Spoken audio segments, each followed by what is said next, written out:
This is a presentation of Northeast Streaming Sports.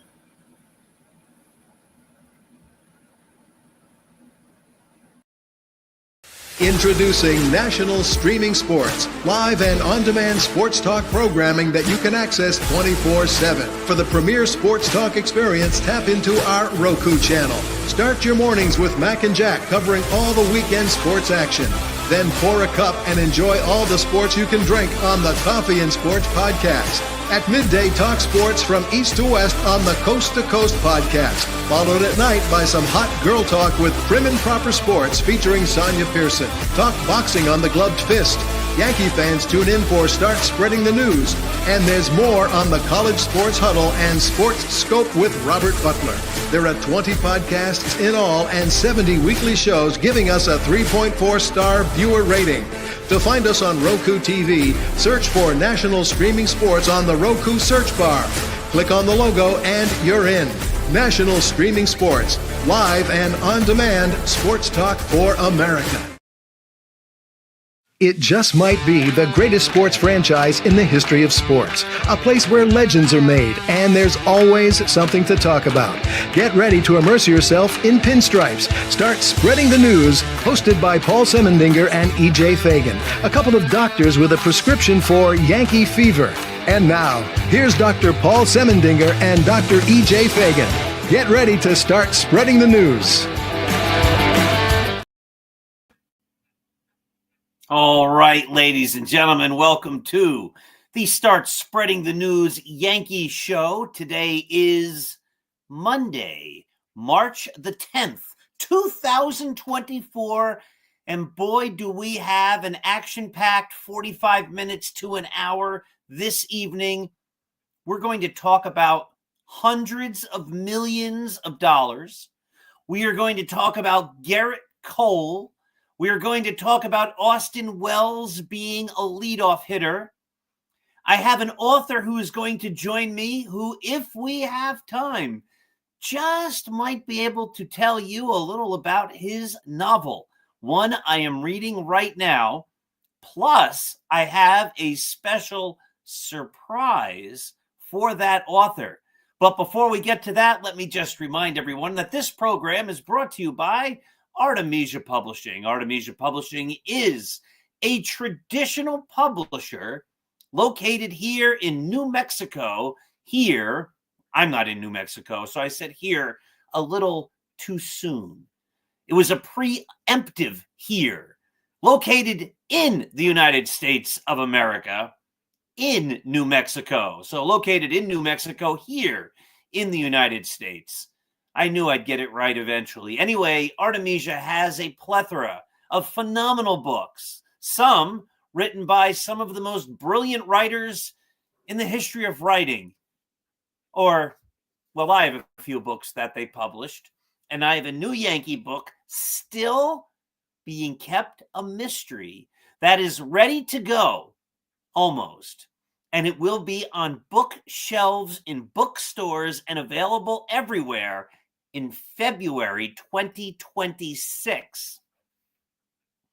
And one of the people who did a phenomenal job editing that wonderful book that will come out next year, and one of the people who is a great writer on Start Spreading the News, is the brilliant, the affable, the wonderful Tim Cable, who joins me this week. Tim, how are you this evening? Fine. How are you, Paul? I'm doing great, Tim. Hopefully we have a little chance to talk about your book. You know, you and I have been texting about it back and forth as I read certain parts.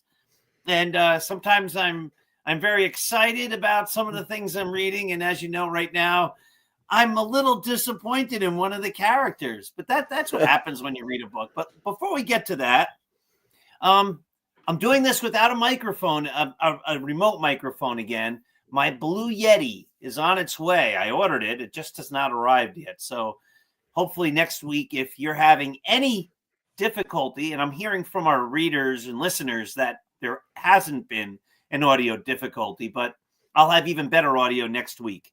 So, hey, Tim, let's get to the big story. Garrett Cole, he is now injured. He is out. and he will not be pitching for the Yankees probably until at least midseason next year. What's your reaction? Well, it's very sad and disappointing. I mean, he sort of dodged the bullet last year with a similar situation, and he was able to come back in mid-June. And at first, it looked like maybe that was going to happen again this year, but no such luck. So now they have to regroup and figure out the next step. Yeah, so before spring training began, I thought the Yankees had what shaped up to be a phenomenal starting rotation. Cole, Fried, Heel, Schmidt, and Carlos Rodon, who has been a disappointment, but if he's your number 5 guy, my goodness, that's great. Now they have Fried, Schmidt, maybe, but he still hasn't pitched yet. He has back problems, and the season starts in 17 days or so. Rodon, Stroman, who was so bad last year they didn't even pitch him in the postseason, and Will Warren, who is nothing more than a great hope. What's your feeling? What do you look at that Yankee starting staff? What do you feel? What do you think? Well, I'm a little more optimistic than you, I think. First of all, I think Rodon did win 16 games last year, and I know no one pays attention to wins anymore. But he's if he's on and he's not hurt or anything like that, I think he can be solid. And if you have Fried, Rodon, Schmidt pitches tomorrow, so he should be ready to go right near the beginning of the season, especially if he pitches, the 4th or 5th game. The question marks are Stroman and Warren. And I know Warren, I've seen a few of his starts in spring training, and he looks pretty good. And I think he's matured. I think, a lot of, and I'm not comparing him to great pitchers or anything like that, but even some of the great pitchers struggle when they first come up. And I think he certainly did struggle last year, and maybe he learned something from that. But they say he is a competitor, and, I think he could be pretty decent. But I honestly don't know if that's enough. What do you mean by enough? The guys that they have. I mean, Stroman, I don't have any confidence in. So I'm going to give you an interesting Stroman fact. I was going to put this in an article and I didn't. So keep talking while I get this fact up here. I think they're going to probably need to make some type of a move. So do you foresee a move? Do you see anything that the Yankees might do? That's our Tuesday discussion question for tomorrow. And my answer, spoiler alert, is no. I don't know if they'll make the move before the season starts, but I could see them. See, I don't want them to necessarily gut the farm system because they don't have that much left. But I think they could pick up Jordan Montgomery for not a lot. And I think he'd be an upgrade over Stroman, that's for sure. And he does have a World Series ring from Texas. So I think, I know he wasn't very good last year, but I think a big part of that was the fact that because of Scott Boras, he didn't sign until, May or whenever it was. So I think with a full spring training, he could be a big factor if the Yankees acquired him, and he wouldn't cost much. But he's $22 million, so it'd cost much pocketbook wise. It wouldn't cost much prospect wise. No, but don't forget they do have insurance on Cole, so that will offset some of that. Because I think the insurance, what I read was about 75 or 80% it would cover. So, and he makes a lot more than Montgomery, so it might average out.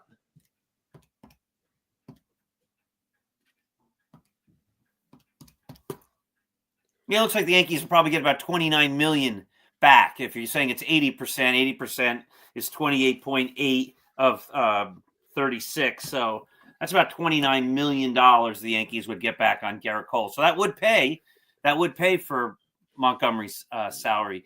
If the Yankees have to resort to bringing back Montgomery, and I wrote this in one article I wrote today, would they finally admit that they shouldn't have gotten rid of him in the first place? Oh, they'll talk circles around it, and Boone is the world record holder in talking circles. So, I mean, they'll go on and on and on about it, but they'll never say that they made a mistake. Would you have more respect for Aaron Boone, Brian Cashman, Hal Steinbrenner, etc., if when they made a mistake, they actually said, "You know what? I made a mistake. We blew it on that one. We should have done better. We read it wrong." Well, since I have about zero respect for Boone, yeah, I would have more if he did that. It's impossible to have less. An unnamed friend of ours named Mike Whiteman wants me to ask you if you feel that Boone has the ability to make this a fantastic season. We were just joking before we went on because he was going to join us as well, but he wasn't able to.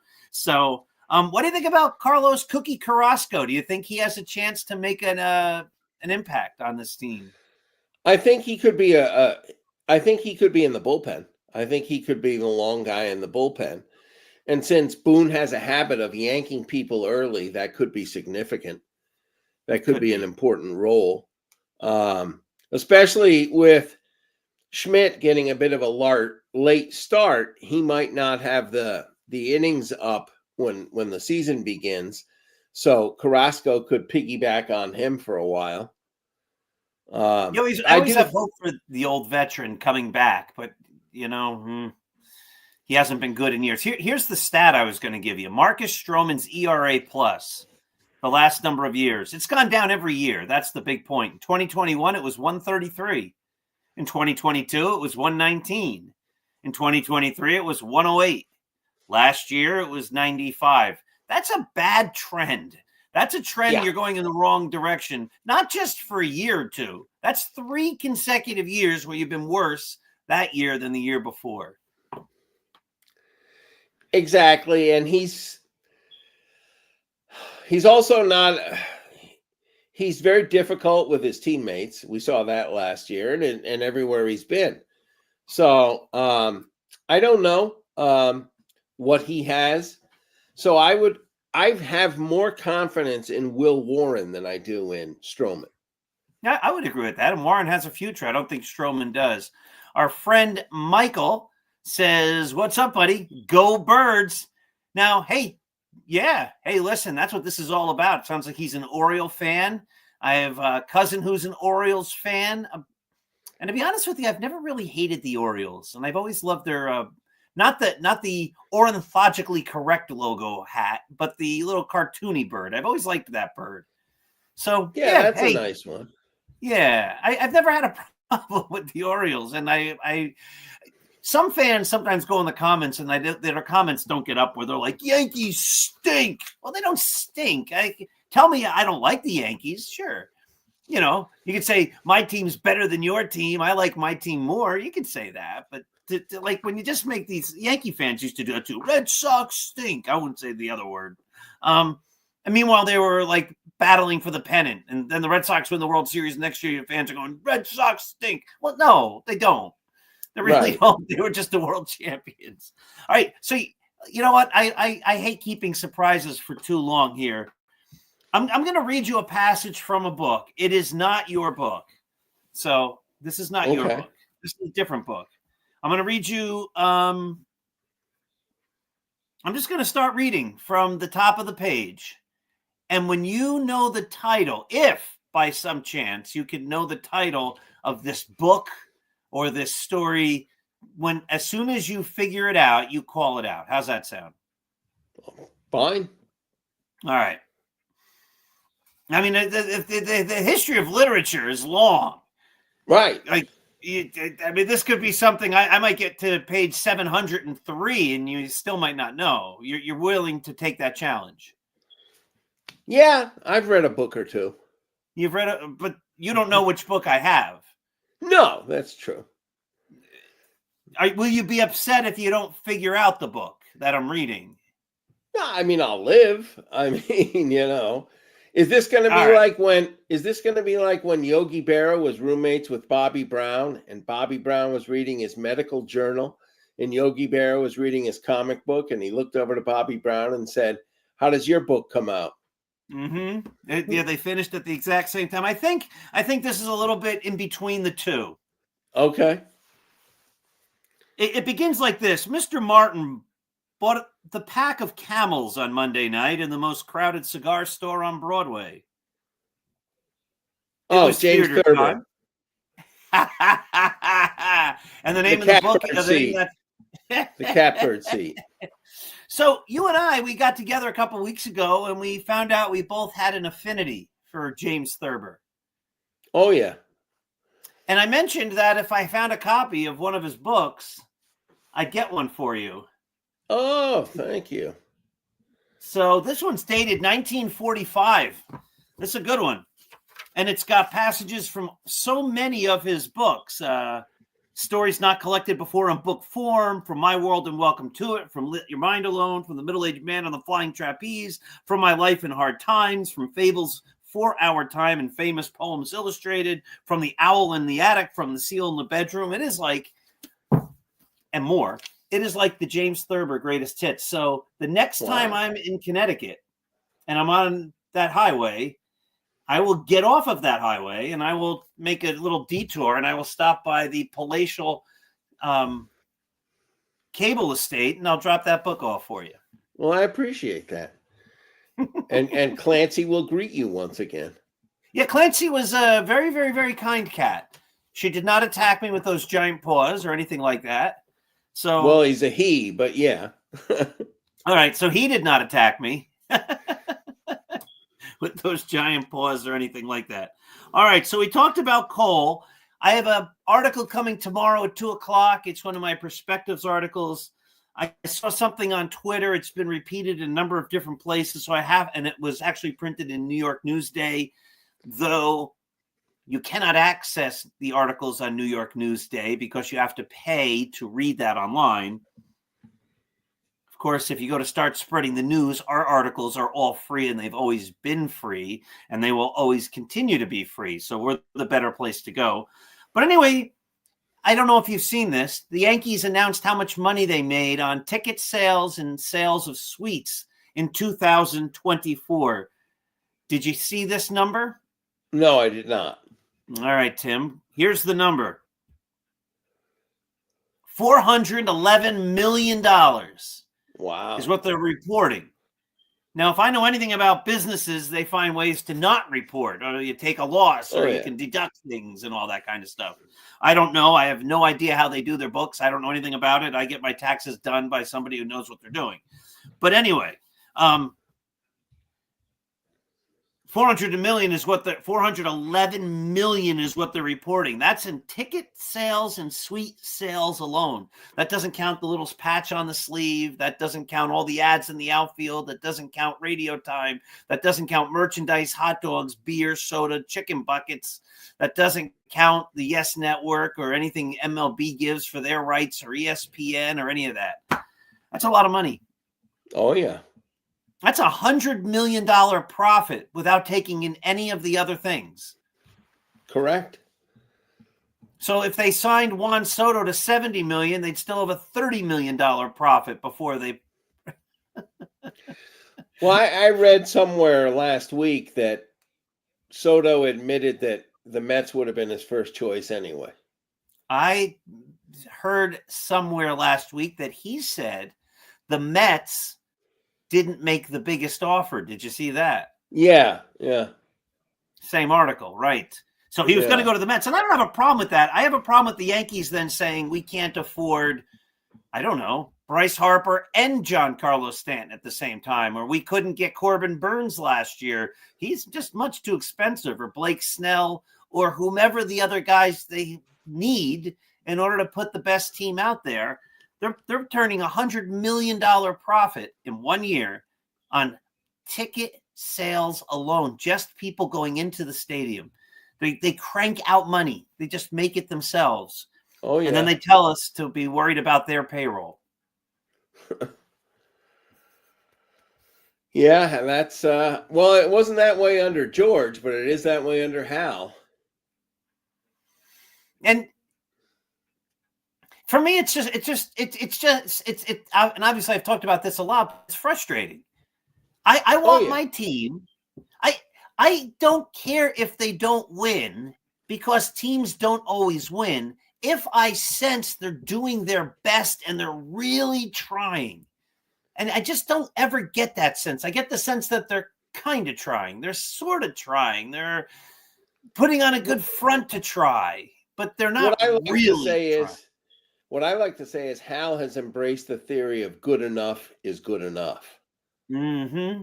He won't, he doesn't want to go all the way. He'll just, that's good enough. Yeah, we'll get into the playoffs. We should compete for the playoffs. Then anything can happen. Who knows? Yeah. As a Yankee fan, that's frustrating.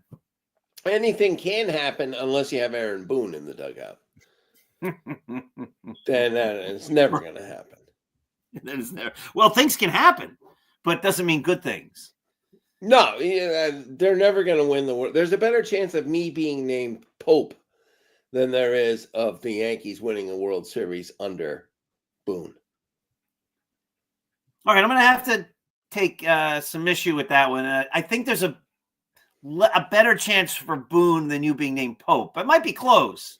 Yeah. But I think the odds are Boone, there's only like 30 teams. Boone's got a 1 in 30 chance. I think there's more than 30 people that are going to be in the running for Pope. That's true. Statistically, he's probably got a better chance. So looks like Giancarlo Stanton might have been playing tennis or something over the winter. He's got 2 tennis elbows.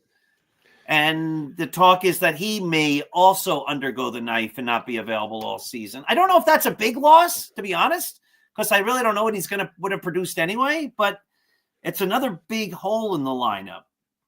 Well, on some days, he is a big hole in the lineup. I mean, when he goes into those slumps, for 3 weeks and doesn't do anything, he's not reliable. Really, I mean, unless he gets in one of his hot streaks, and who knows when that's going to happen. Correct. Yeah, I know he did great in the playoffs last year, but I honestly think. Well, I read that it was because of the adjustment he made in his swing last year. That's what he feels caused the elbow injuries. But I think he will need the surgery. They've been talking about it, hinting it, and he keeps getting more and more injections. But I don't think he's going to play again this year, and who knows? We may never see him in a Yankee uniform again.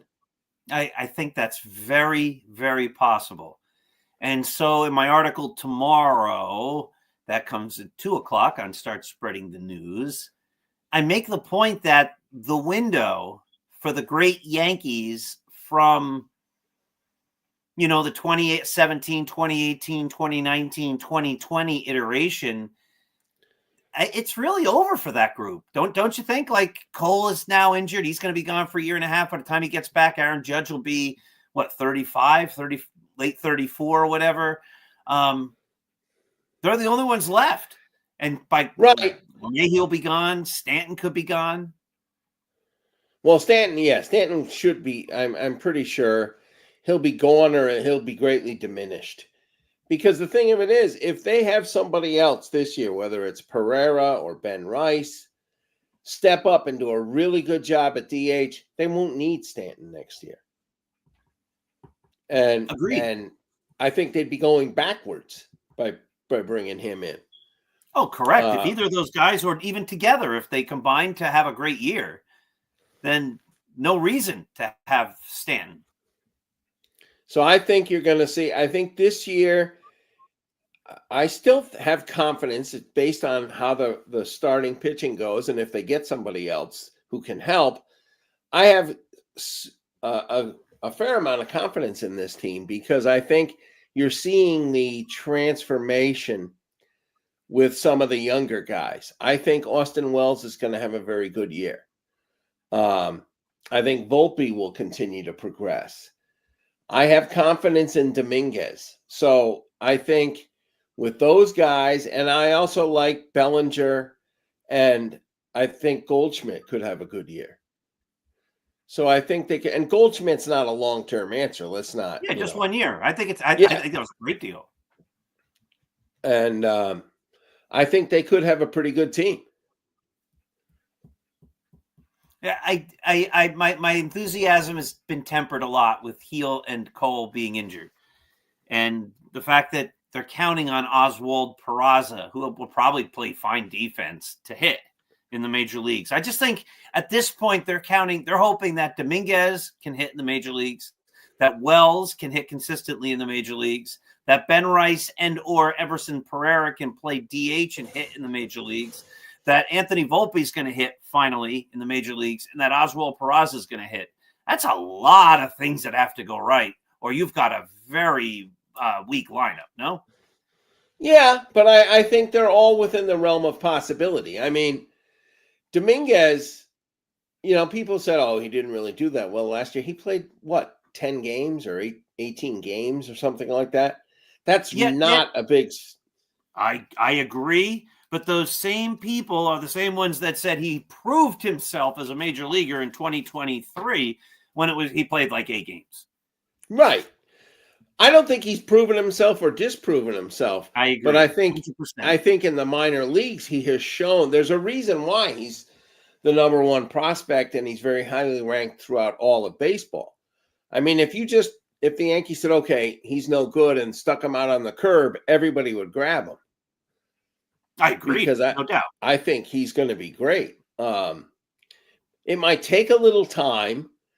People were all, getting out the smelling salts because he was struggling a little bit defensively. But over the past week or two, you haven't heard any more of that.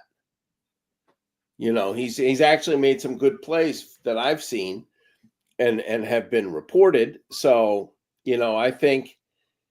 I don't think that's going to be an issue, and I think he'll hit well. I have some concerns about what Boone's going to do with the lineup, but, who knows?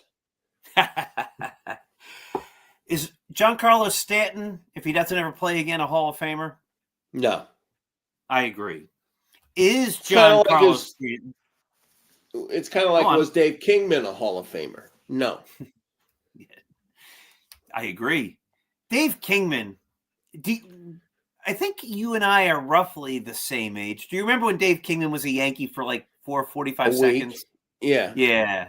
And he hit a bunch of home runs, maybe 3 or 4 in that week. Yeah, he almost hit one out of the stadium, I remember. Yeah, that was fun. A lot of people hated Dave Kingman, and I hear he was a real surly guy and just wasn't all that pleasant. But as a kid growing up in the late 70s and falling in love in baseball in the late 70s, I always sort of had an affinity for Kingman. Yeah, I did too. He fit in with Rob Deere and Gorman Thomas, these big power hitting guys. And I think Gorman Thomas was better, but they made it fun. Mike Whiteman talking about Kingman having a great Strat card. He sure did. I used to have the 79 card, the year he hit 288. I don't have that card anymore. I might have to ask Mike Whiteman if he has that card to let me borrow it someday.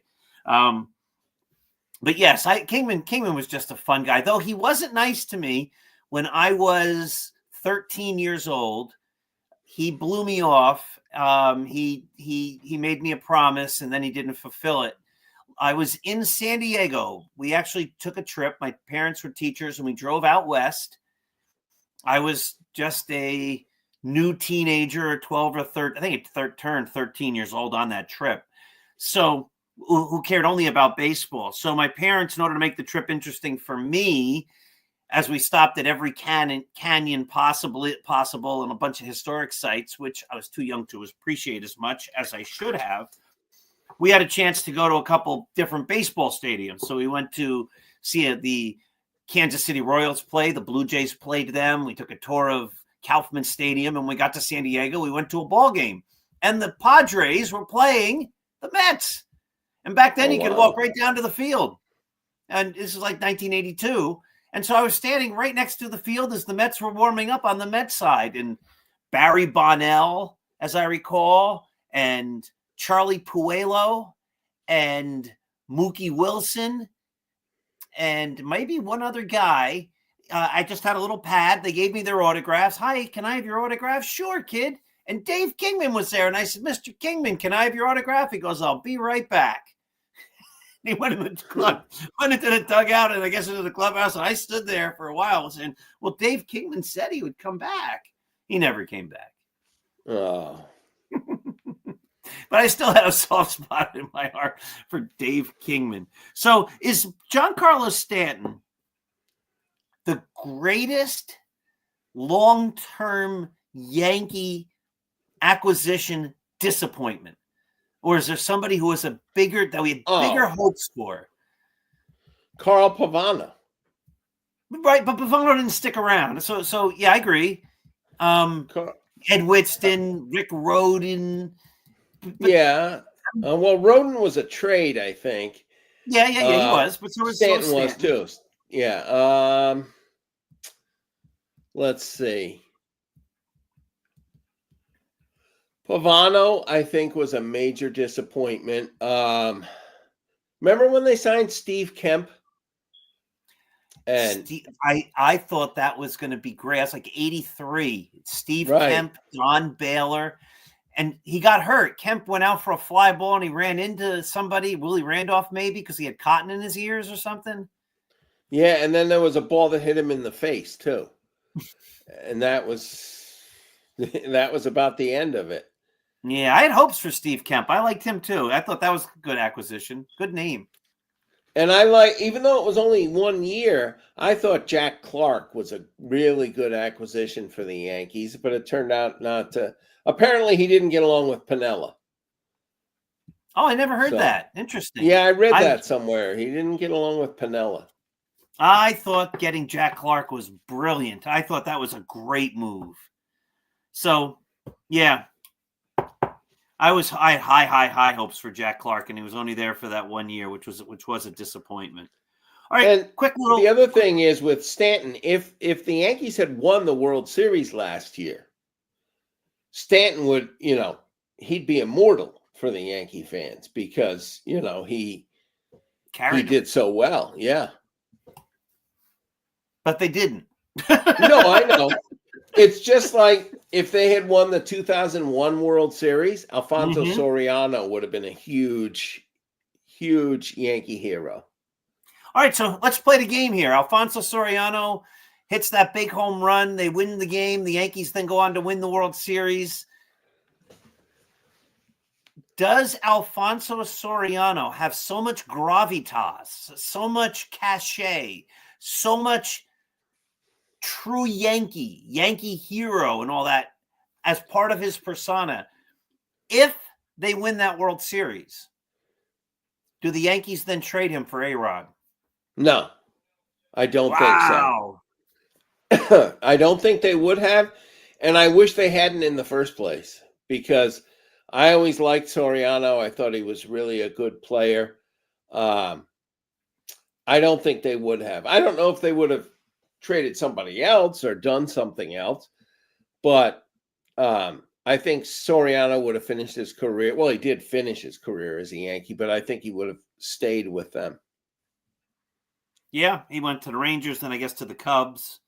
Right. I'm not sure if he played anywhere else after that, but the Yankees he finished up with. He came back. I remember that, but I don't know if there was another stop along the way. Maybe. I'd have to look it up. Hey, little public service announcement, my friends. If you are in the northern New Jersey area on Sunday, March the 23rd,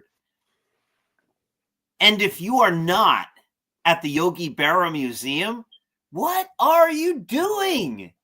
You must go to the Yogi Berra Museum. If you're anywhere within, 3,000 miles of northern New Jersey on March 23rd, because starting at noon, the big, gigantic, fantastic, most wonderful Celebrate Baseball event from the Elysian Fields chapter of SABR, the Society of American Baseball Research, will be having a Celebrate Baseball event at the Yogi Berra Museum on March 23rd. Starting at noon, there'll be about an hour to socialize, walk around the museum. There'll be a ton of free stuff. So me and others, but I've been going through my baseball collection. My children, 3 boys, we've gathered lots of stuff over our lives, and we just have too much of it. And stuff that, like, you keep it and then you say, like, I don't have a use for this anymore. All good stuff, all nice things, books, programs, etc. But they've been sitting in boxes. And so my son Ryan took what he wanted. My son Alex has what he wants. My son Ethan has what he wants. And we have all this other stuff left over. And rather than keeping stuff in my house in boxes, I made the decision that at these SABR events, I'm going to give it away. Free. No strings attached. If there is something I have, an old Yankees yearbook, and you come to that event and you want it, it's yours. Take it. And just sharing the wealth. Dan Tchaikovsky will be doing a presentation at 1:00 on Bruce Springsteen's glory days and his use of the word speedball. Interesting. At 2:00, Tara Krieger, who I collaborated with on a book about Yankee Stadium for SABR. I was one of many, many authors. Mike Whiteman's also in that book. Tara Krieger, who edited that whole book for SABR, will be doing a presentation at 2:00 called Lou Gehrig, Did He Have a Lost Pitching Career? And at 3:15, batting cleanup, the last of the 3 presentations, will be me talking about my wonderful Yankee book, The Least Among Them. So from noon to 5, March 23rd, Yogi Berra Museum and Learning Center in Little Falls, New Jersey. There's an admission to the museum. It's very nominal. But the event otherwise, all those lectures, all those talks, the free stuff. There's also some things we're giving away as raffles that are, a little bit greater than old scorecards and yearbooks and baseball books and magazines and things like that. So you can walk away with lots and lots of free stuff. It's going to be a great event. If you're anywhere within any 1,000 miles of Little Falls, New Jersey on March 23rd, you need to go to the Yogi Berra Museum to take part in that wonderful event. How's that for a commercial? Impressive. It was as good as the Crazy Eddie commercials used to be. We're insane. Yes, but it's better than being insane. So I think you and I are in agreement on this one, Tim. What's your thoughts on Austin Wells batting leadoff? I don't like it. I think that he should bat behind Judge to give him protection. I think he should bat.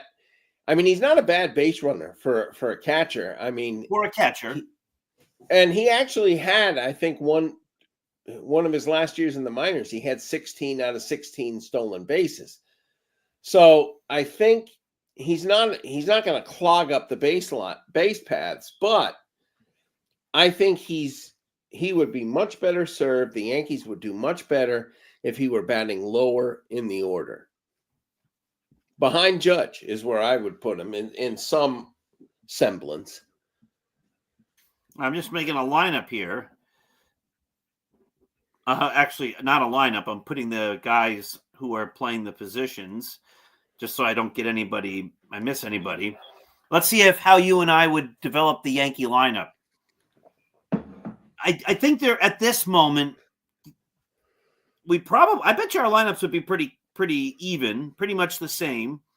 But who would you have batting? I'm assuming this is the lineup. Wells catching, Goldschmidt at first, Chisholm at second, Volpe at short, Peraza at third, Dominguez in left, Bellinger in center, Judge in right, and the DH would be Ben Rice or Everson Pereira.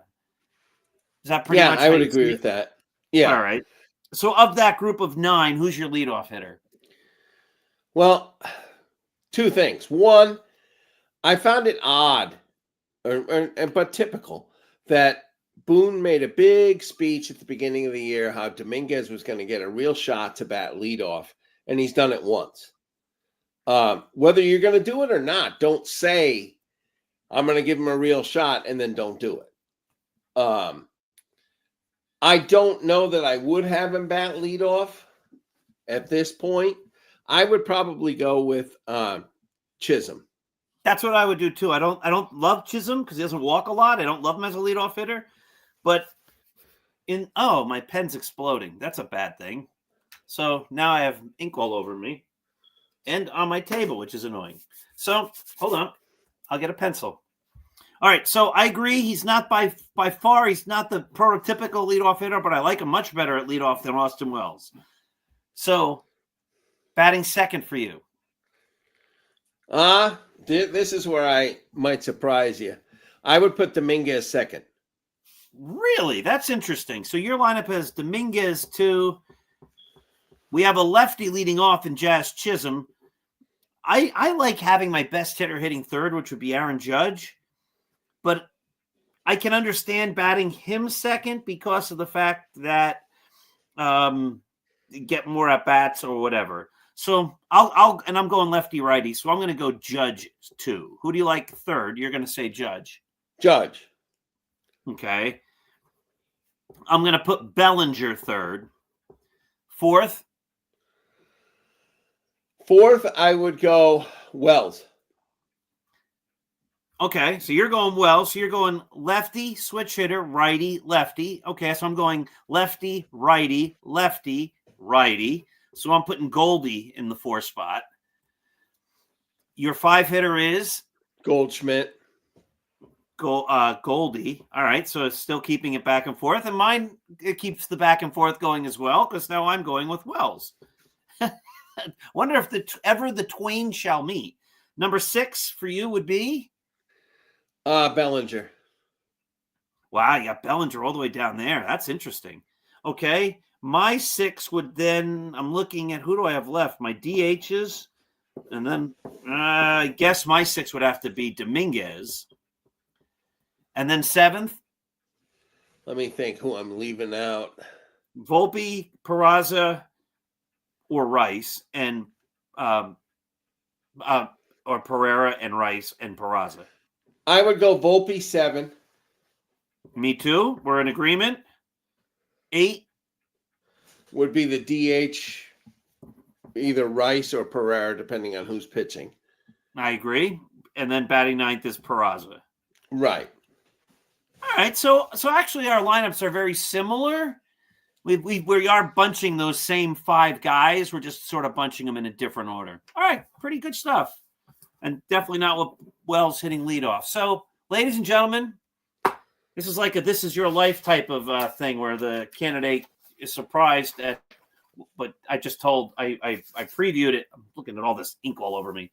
So he knew this was coming, but he didn't know before the show this was coming. I'm going to only hold it up at one hand because I like to keep my books looking nice. I have this book. It's very thick, 612 pages, I believe, and it's called "A Resurrection in Bonner's Ferry." I'm halfway there. Wow. Something just happened with one of the characters I'm not happy with, but I am enjoying every word, Mr. Cable. You wrote that book. Tell us a little about it. Do it. Here's your chance to pitch it and give us a little story about the book. Well, but don't spoil anything. No. It's the story of a man named Lawrence Greenwood, who's basically at a crossroads in his life.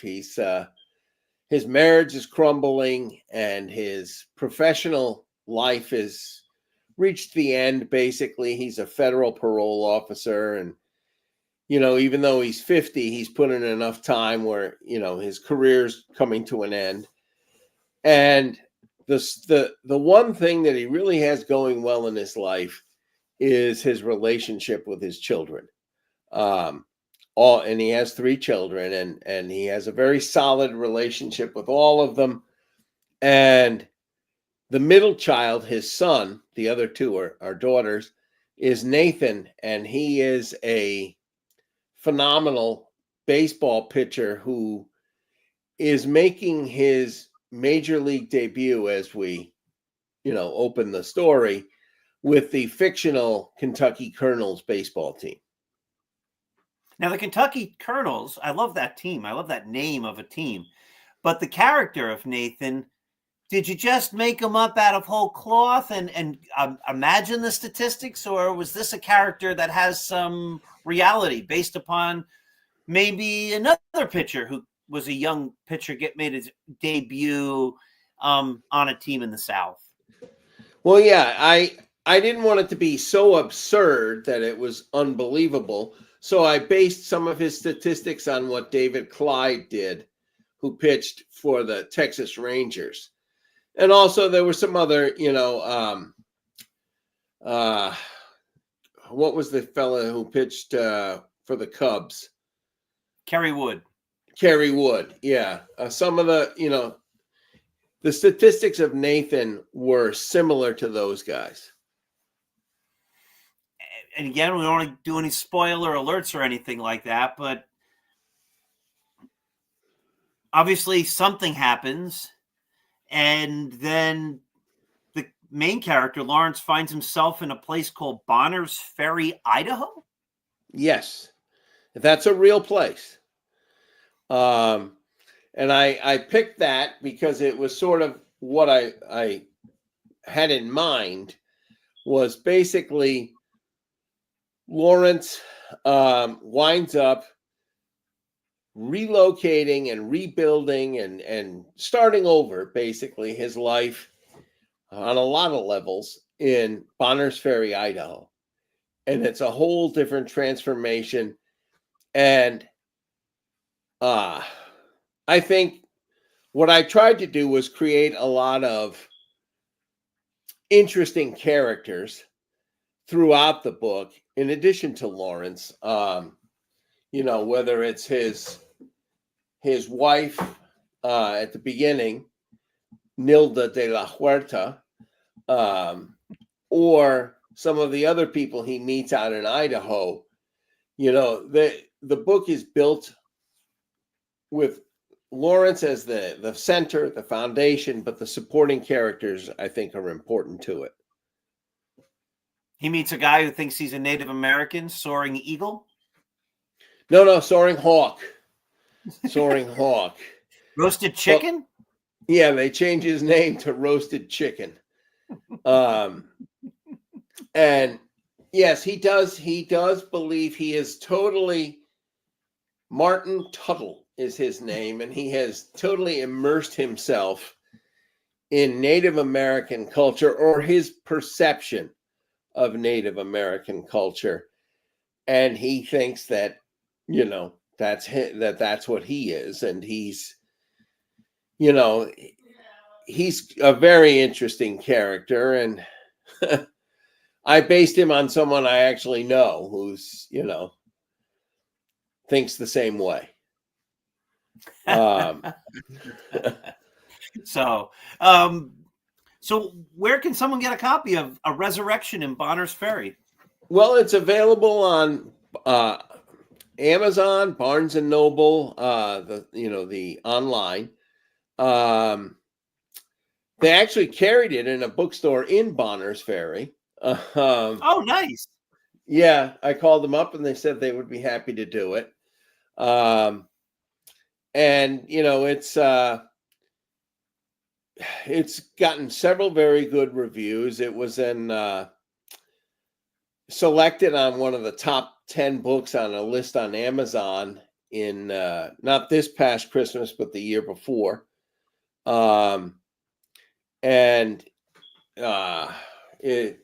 The person who selected it did her review very recently, and she gave it 5 stars. So, it was very well received, which made me, very humble and proud, and I felt very good about that.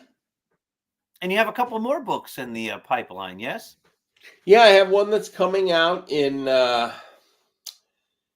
another month or two. Right now, I'm at the point of going over the page, the layout, and once that's approved, then they'll design the cover, and then it should be out in a month or two. And that's called The Sea Change of Dr. Abernathy. And that's general sense of what that is? Yeah, that one's about a a college professor, Dr. Lowell Abernathy, at an Ivy League school, who is he's retired. He's recently retired, and he has his entire retirement planned out meticulously. He's going to write books, which he's already done, and he's working on a book on leadership. He's considered one of the leading experts in history in the country, and he has everything all planned out. And this isn't really a spoiler because it happens on page 1. He gets a diagnosis of stage 4 stomach cancer. Oh, golly. So the book is about what he does and how he changes his course and changes his direction of his life and what he does with the time he has left. Amazing. All right. And So it features a Maine Coon cat. named Clancy? No. Named Clausewitz after Karl von Clausewitz. And who's that? He was a military historian, philosopher, and a Prussian general, I believe, who wrote On War or Am Krieg. And he came up, his thesis was war is an extension of politics by other means. Mm-hmm. Interesting. All right. So, and you're also working on a Western, right? Yeah, I have. Well, I've written one Western, the three wives of Clancy Rasmussen, which is where I got the name for my cat, and the sequel to it, which is called the Winds of Retribution. These sound great. But those aren't published yet, correct? No, those aren't published yet. And I just wrote a novella in 6 days about 2 weeks ago, and I just finished polishing it off today. And I'm going to try to get that one published, and that's called The Healing Power of Hatred. These are great titles. And listen, very enjoyable book. As I say, I'm halfway through. I'm very mad at a character. You know that. Very disappointed. You know, when I invest in somebody, Mr. Cable, you know, I want them to turn out. There was a character who was a hero, solid, someone you could count on, and the rug was just pulled out from under me, and I'm just very upset. I would have kept reading, but I had to do this podcast, so I don't know what's going to happen to that character. I know it's happening because but I'm still disappointed. Yeah, I don't know what's going to happen to the other character now, but yeah, she got a message from Lawrence who basically said, nice to know you, see you. But so that kind of disappointed me. I'm a little disappointed in her, and I guess I'll just have to carry on. I don't have a choice, right? No, you don't. You'll see Tim, what happens. Thank you. I'm going to have to. I might not get to bed tonight. And that's bad because I'm doing a book talk at school tomorrow. So I'll have to put the book down eventually. And I actually had one person who read that book in one day. Oh, my God. Yikes. Yeah, I couldn't do it in one day. 612 pages. That's crazy. I don't know how you would do it. Dedication. Indeed. All right, Tim, listen, I want to thank you. This was fun. We had a great hour together. And I think we solved some of the world's problems, some of the Yankees problems. And I want to thank everybody for watching. And everybody, once again, the big event at the Yogi Berra Museum is on March 23rd. In addition to trying to get